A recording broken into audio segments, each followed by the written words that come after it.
Hello, everybody, and welcome to LRM Ranks It, the show where we here at LRM Online take our favorite movies, video games, TV shows, geek stuff, and we rank it. Hence the title, LRM Ranks It. You got it? Cool. Today I am joined by the Editor-in-Chief of LRM Online, Joseph Jammer Medina. What's up, buddy? What is up? I'm excited about today. We're going to be talking about some video games. In a past life, I had definitely wanted to become a video game creator and then a video game journalist. So this isn't something I take very lightly. I'm all about this list. We're going to be ranking the Legend of Zelda game series. We're going with the core games here. None of the side stuff like Hyrule Warriors or that Dynasty Warriors one that they did. That's Hyrule Warriors. Okay, what's the other one that I'm thinking about? The other one that has like Triforce Heroes. Triforce Heroes there. So we're not talking about those games. We're talking about your core games, you know, Legend of Zelda 2, Link to the Past, Oracle and Sages. Oracle of Ages, Oracle of Ages and Oracle Seasons. Seasons, there you go. Seasons and Ages became Sages. See what I did there? It's all good. But yeah, those are the games that we're going to be ranking today. Joseph, real quick, what was your very first Zelda game you ever played? First Zelda game was A Link to the Past. I went over to my cousin's house back in the day, and he was playing it, and he's like, oh, it's called Legend of Zelda. It's really hard. And I was like, oh, shit, I've never heard of this before, and it looked really fun. And I had a Super Nintendo, too, so I went and I asked my dad, and he got it, and then played the fuck out of it for God knows how long. Like, I knew that game inside, outside, right-wise, whatever way you can potentially go through a game. I did it. And, you know, obviously then revisited the other ones, the other two at the time, which were Zelda 2, The Adventure Link, and the original Zelda. And yeah, I never looked back. And then, of course, once Ocarina of Time came out, I was like, oh my God, it's the new Legend of Zelda. And I lost my shit. And yeah, the rest is history. Very cool. I actually had a original Nintendo, and I think I was at a cousin's or a friend's house when I first played the original Legend of Zelda, and it didn't capture me right then and there. I was real young, and you know, I'm used to games that kind of are clear on the direction they want you to go, which of course Zelda, if you listen to the maker, he said it was all about exploration. He didn't want to give you a whole setup, so you just drop onto the screen and kind of got to figure it out from there, which was really cool. Link to the Past was definitely one of the first ones that I really got into and completed with a passion. And yeah, man, I'm excited to go ahead and get these ranked. Everybody, make sure you guys take a minute to hit the subscribe button. Make sure you hit that bell so you can be alerted whenever we publish new content. And leave some comments below. Let us know what's on your list. Let us know how you think about ours. And if your favorite game doesn't make the list, Joseph, what does that mean again? We don't give a fuck about it. We don't give a fuck about you or your list or the things that you like. We just don't care. Nah, we're kidding. All right, Joseph, so go ahead and kick us off with your number 3. All right, my number 3 game is A Link Between Worlds. So not A Link to the Past. It was actually a toss-up between those two. Because as I mentioned, Link to the Past was my first, and oftentimes when something is your first, something has the potential for being your favorite. And that was definitely the case for me as well. But a handful of years ago, Nintendo, they got this bug in their ear to revisit this world of A Link to the Past, and basically create it on the 3DS with sort of a CG, like a polygonal world, and it was just it was beautiful. Like it brought the nostalgia, but it brought a huge change in the overall style of Zelda. Like no longer was there a progressive dungeon system.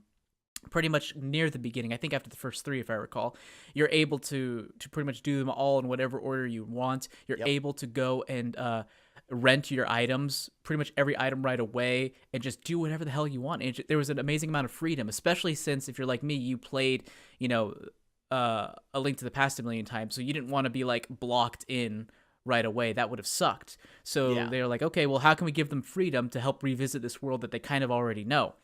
And yeah, it was great. It brought nostalgia. It brought amazing dungeon design that utilized the 3D in an amazing way. Like I always had the 3D on, especially during the dungeons. Those were fantastic. Yeah. And then the new renting system that allowed for unparalleled freedom, which I think we can kind of agree was probably a huge test for Breath of the Wild, which is, you know, obviously their big blockbuster game that came out a couple years ago at this point.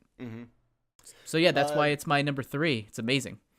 Definitely. I really enjoyed it. It almost made the list. There's a couple games that were really duking it out for that number 3 spot. I really enjoyed the mechanics and the creativity of having to go 2D and paint yourself on the wall and moving around. A lot of the puzzles became, I don't want to say too hard because I beat them, but they became different. It was a unique element instead of, just looking for the normal move this block, push this over here, or set this switch and then hop.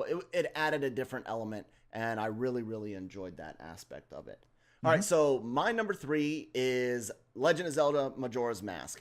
This is a great game. I know a lot of people that love it, and I know a few people that hate it. I'm not quite sure why they hated it. Maybe because you spend the majority, you spend the game as a kid, and they had enjoyed grown-up Link and Ocarina of Time. But regardless, it's a very cool game with unique mechanics, time traveling. You have a very set, specific time that you have to complete everything in because the moon is going to crash onto the planet. Unique puzzles, the whole mask aspect of it and being able to shapeshift with those is really, really fun. Adds a cool element to the game, something that you really hadn't seen. I can't really think of any of the other games that came before it that really had something that unique and different. Yeah, it's a great game. I love the story, and Majora's Mask is my number 3. My number 2 is the more recent Breath of the Wild. This was their foray into pure open world, or as they call it, open air games, where you can pretty much do whatever the hell you want. Of course, you have the tutorial section at the beginning on the Great Plateau, and then you just are pretty much able to do whatever you want. Just you're able to get food, get battle enemies, tackle shrines, find Korok seeds, just traverse the entire landscape, and it's pretty much up to you what you want to do. You could also progress the story. It just felt so alive. I remember when I first started playing it, even when I was in the Grand Plateau, the different changes in weather, the way you see the mist and the grass sort of sway in the wind. It's very unlike any other game out there. And I know another open world game, Horizon Zero Dawn, came at the same time. Yep. And I'm not saying that game is bad or anything. Obviously, the game's amazing, but just a difference in how Nintendo creates things versus them. Like if you have a landscape, it feels a little bit more static and less affected by its environments than Breath of the Wild, where everything is like swaying in the wind constantly. And everything can be, you know what I mean? Like kind of that difference between what it seems like more of a static asset than a dynamic one. It may look better in Horizon, but as far as interaction, it just felt more tangible in Breath of the Wild. And that's something we never really had. The story was not very good. It was whatever. See, it was not great. So it just wasn't it wasn't meant to be for the story, and that's okay. Yeah. I want the next one to be better. Hopefully they're going to be better at it, but yeah, but I also did love the weapon designs, or not the weapon designs, the weapon system where they break constantly because it encouraged you to keep trying out new stuff and cycle through them. So I like that a lot. My number 2 might actually upset some people because it's not number 1. But my number 2 is Legend of Zelda Ocarina of Time. Ocarina was a lot of people's first Zelda game. So like you said, that definitely holds some nostalgia for people, and it holds a special place in their hearts. And it was a great game with a very cool story. And I love using the ocarina to affect weather or enemies or objects. It, again, added something to puzzle solving that we hadn't seen yet. Of course, it was beautiful for, back in the day as far as, graphics were concerned. And it was a lot of fun to play. I can remember getting so good at it that I hosted at a teen club or youth club or whatever you want to call it on Fort Campbell. We hosted a Race to the Master Sword contest, and we had several GameCubes that had the disc, and we had a couple Nintendo 64s, and people raced to the Master Sword. It was really fun, and it was a game that so many people had played so many times and dedicated to that they were able to do speed runs before I really knew what a speed run was. Right. Love it. A lot of fun. Love traveling in time. It's not number 1 because there's other things. There's other things that make my number 1 a little bit more special to me personally. But this is a great game. It definitely deserves to be on everybody's top 3. What do you think? Well, it's not on my top 3, so you kind of just threw me under the bus right there. Well, It is we already know you're a terrible person. We know well, this. it is a great game. Like, it made a huge impact on me when I was little, and it was one of the games that was instrumental in me really getting deep into the video game hobby, as a hobby type thing. Here we go, ladies and gentlemen. We're up to our number 1s. So let's see what they are. Joseph. My number 1, as I kind of hinted at, is Majora's Mask. Like you, Woo! this was just this is a fucking good game. I probably played this one the most out of all of them. The atmosphere is the first thing I think of. Did you get dark? Sorry. And it's moody, and the score really helps punctuate everything about it. You know, the main theme, the Majora's Mask theme, where it goes dun no no no no, and then it has those, I don't know, instruments, so whatever instruments are playing, but it's just so creepy and eerie and so unexpected. Like, I had expected it as like a side quest to be kind of like a weird, fun, goofy, easy side quest, and at the end of the day, it's a much smaller world, but it utilizes its space so much better. And maybe that's why I look back at Ocarina a little less fondly, is because you look at Ocarina, it's big, but there's like nothing in it. It's so empty.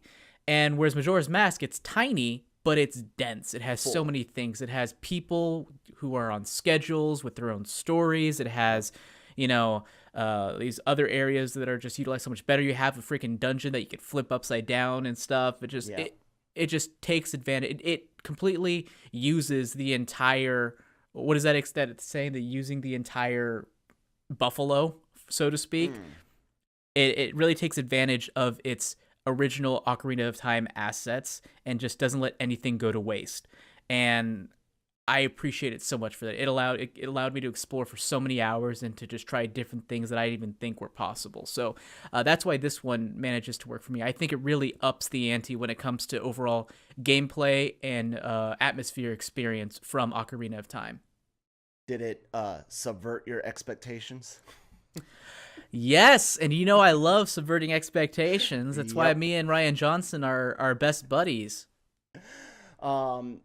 I talked about it earlier. You just said everything. I agree with 100%. It is a wonderful game, and I think some people were so high on Ocarina of Time to do something as drastically different as Majora's Mask may have hurt it to a degree for some people. Getting on to my number 1. My number 1 is a game that has not been mentioned yet, and is actually the source of your number 3, and that is A Link to the Past. This was the second Zelda game that I played. I kind of skipped over Link's Adventure. It was a while before I played any of the Game Boy ones. Link to the Past was this amazing thing that took what the original Legend of Zelda was, drop you and let you go, and just upped it. You know, you get a whole completely different world with it. The dark world, running around in a rabbit suit, which is always weird and funny. It is such a fun map. It's great to go and interact with all the people, the items, the puzzles, where you're having to affect things differently. It's all there, and the storyline is great. You're you know, every Zelda game has got Link goes to rescue the princess, pretty much, and variations on it. But for some reason, this one resonated more with me, and I think I've played Link to the Past more than any other version of Zelda. I've got it on the Nintendo store. I have it on an emulator, and I had the original copies back in the day. It's so great to, you know, kill time, play Legend of Zelda: A Link to the Past. There's a little bit of nostalgia for it because it was the first Zelda game that I beat. Like I said, I skipped over Link's Awakening, and I did not beat the original until I was much older. And it's just one of those. It's one of those games, man. It's got that thing. Whatever that thing is, to me, it's got it. Yeah, I mean, it has my childhood by the balls, so it'll always have a wonderful place in my heart. But yeah, as far as it kind of like Ocarina of Time, it's been iterated on a lot since then. Ocarina of Time was kind of like a 3D iteration of that experience. So as much as I loved it, I feel like it's been done better by other games since then. That's why it's not my top 3 list, but great game nonetheless. I understand. So let's do 2 more quick things. I'm going to try, see what people think about this. I've done this once before. What would be your honorable mention? What was the game that, mention? Yeah. Fuck. Oh, I was not expecting honorable mention to be on this. I think it might have to be the Oracle games. Those were an unexpected treat for me. When I heard they were coming out and there were going to be 2 of them, I thought it was just going to be like Pokemon where there's going to be 1. And also it was coming from Capcom and not Nintendo, so I wasn't expecting it to be as good, or either of them to be as good, but they are really, really fucking fun games. Like, I think they're the strongest, outside of Link Between Worlds, they're the strongest handheld entries in the franchise, bar none. I think they're better than Link's Awakening for sure. I think they're better than the DS games for sure. So yeah, I love those games. My honorable mention would actually be one of those other mobile games, Minish Cap. I really, really enjoyed Minish Cap. I enjoyed the mechanics of it, the shrinking, the growing, the Kismet type things. Minish Cap was such a breath of fresh air for Zelda after quite a while. I really enjoyed it. So Minish Cap would be my my honorable mention. And that brings us to the last thing. Joseph, what, in your opinion, is the absolute worst Legend of Zelda main games again? Main games. Yeah, we're not going CDI here. I would have to say Phantom Hourglass is, in my opinion, the weakest, because it is the only one in the mainline series that I haven't finished because I got so bored going back to that central dungeon. And I was just like, I'm done. I've done it too many times. I don't care anymore. I don't want to play this game. And I don't like the DS controls where you have to, slash things with the pen or however it works. It's just, it was not intuitive to me, and I did not like it. Spirit Tracks improved it, but this is just a boring experience for me that I could not get into. All right, and that leaves me. I hated with a passion Wind Waker. If you think Wind Waker's the greatest Zelda, fuck you! Wait. I'm joking. I'm joking. Oh, I was like, what the fuck is wrong with you? I did that because I know how much you like Wind Waker, even though it's not on your top 3, so you obviously don't love it that much. No, I'm joking. But no, Link's Awakening, the original Game Boy one, I absolutely can't stand. Hated it. Hated everything about it. Couldn't stand it. Didn't like the story. Didn't give a damn about the big egg. Nope. I hated Link's Awakening. A lot of Game Boy games back in the day were really hard. This had nothing to do with difficulty. You want a hard Game Boy game? Go play the original Mega Man on Game Boy. But this game just didn't feel... It felt like a shell of Zelda. It's like they took the Legend of Zelda and were like, just quickly put something on Game Boy. Like, it to me, okay, felt I don't like know there about was quickly. No effort there. Oh, I don't know about no effort, but I understand it definitely feels like a lesser version of A Link to the Past. And when I was younger, it was like, I want this to be A Link to the Past, but it's not A Link to the Past. Ladies and gentlemen, that is our lists for our top 3 Legend of Zelda games. We did 3 instead of 5 so we could have a little bit more time to talk about these things. Make sure you join us for the LRM Ranks It podcast, where we're going to talk about these games a lot more in depth. And it will be out the Wednesday after this video hits. Should be so next tomorrow. Week. Tomorrow, yes. Yeah, you come threw on me for a second. So you can listen to it tomorrow if you're listening to this on the day of release. Joseph, thank you so much for joining me today. I look forward to continuing on our discussion. Tell the nice folks out there where they can find you online. Obviously, you can find me at lrmonline.com, where we cover film, TV news, as well as the occasional video game stuff, which I would love to cover more of, but simply do not have the coverage to do that. But and then, of course, on me on Twitter at JamTheWriter.